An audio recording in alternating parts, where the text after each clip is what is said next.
اچھا میں آپ کا اٹھاؤں گی، کچھ نہیں، لیکن میں نے سوچا اتنا بڑا معاملہ نہیں ہے میرا، میں نے کہا نہیں پھر دیکھا جائے گا جب ضرورت پڑے گی۔ اللہ رب العالمین سے میں دعا کرتا ہوں ان تمام لوگوں کا جو لوگ ہمارے ساتھ ہمارے دکھ درد میں ساتھ رہے، ہم سے ملنے آئے، انہوں نے ہمارے حوصلے بڑھائے، ہماری غیر موجودگی میں ہمارے والدین کو جو بڑھاپے کی دہلیز پر ہیں، اور جب میں نے ان کو جیل کے اندر ہم سے ملنے کے لیے آئے اور ان کے لڑکھڑاتے ہوئے پیروں کو جب میں نے دیکھا تو اس وقت پہلی مرتبہ میں رویا اور یہی دعا کرتا تھا کہ اللہ مجھے ایسا دن نہ دکھانا کہ میرے باپ کو ادھر کچھ ہو جائے اور میں جیل کی سلاخوں میں رہوں۔ مجھے سب سے زیادہ ٹینشن میرے والد محترم کی تھی جو 75 سال کی عمر میں لڑکھڑاتے ہوئے پیر سے 2 لوگوں کے سہارے کے ذریعے آئے۔ میری زبان سے اس وقت تھوڑی دیر کے لیے بد دعا نکلی اس دشمن کے لیے جس کو آپ کی سرزمین نے بھی ہیرو بنایا ہے، جس کو اپنی گاڑیوں پہ بٹھا کر جس سے جلسے کروائے گئے ہیں،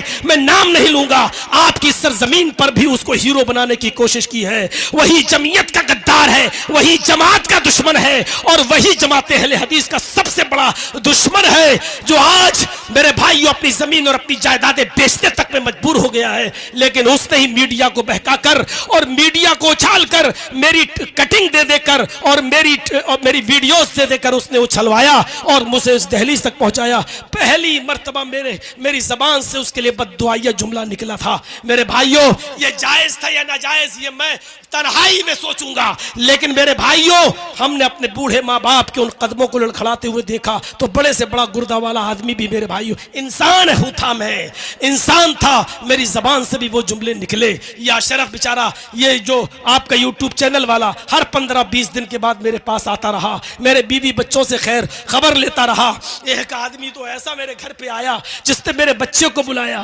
میں نہیں جانتا ہوں وہ کون ہے، اللہ اس کو جزائے خیر دے، جس نے میرے بچے سے پوچھا کہ بیٹا تم کون سے اسکول میں پڑھتے ہو، کیا تمہارا دوسرا بھائی بھی وہیں پڑھتا ہے، تم بس سے جاتے ہو؟ وہ بیچارہ اسکول کا ایڈریس لے کر گیا اور جانے کے بعد وہاں کی میڈم سے ملا اور کہتا ہے کہ کب سے فیس جمع نہیں ہوئی؟ انہوں نے کہا 4 مہینے سے۔ کہا کہ پورے سال کی فیس کتنی ہوئی ہے؟ انہوں نے بتایا 4.5 لاکھ روپیہ فیس بنتی ہے،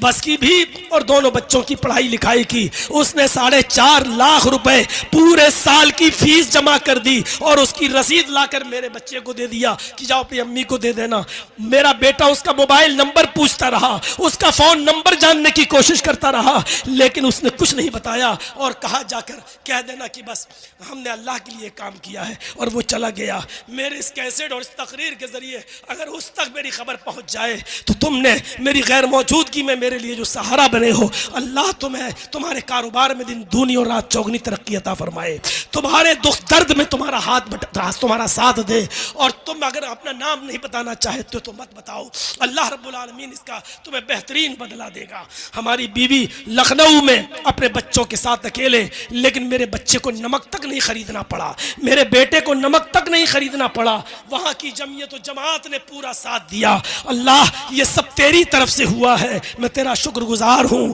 تیرا شکر ادا کرتا ہوں۔ میں ان تمام لوگوں کا جنہوں نے دعائیں کی اور ان لوگوں کا بھی جو ہم سے ملنے کے لیے آئے، میں نے کہا تھا کہ میرا گلا بیٹھ جائے گا، اب ساتھ نہیں دے پاؤں گا، کل انشاءاللہ تفصیلی بحث ہوگی، تفصیلی گفتگو ہوگی۔ میں پھر آپ سے کہتا ہوں کہ چینل والوں میں نے تمہیں بہت سمجھایا، لیکن تم اپنی حرکت سے باز نہیں آئے، مجبوراً میں نے یہ قدم اٹھایا۔ آئندہ کبھی میرے پاس میری تقریر کو ریکارڈ کرنے مت آئیے گا، میں پھر اس جگہ نہیں جانا چاہتا ہوں جس جگہ پر تم لوگوں کی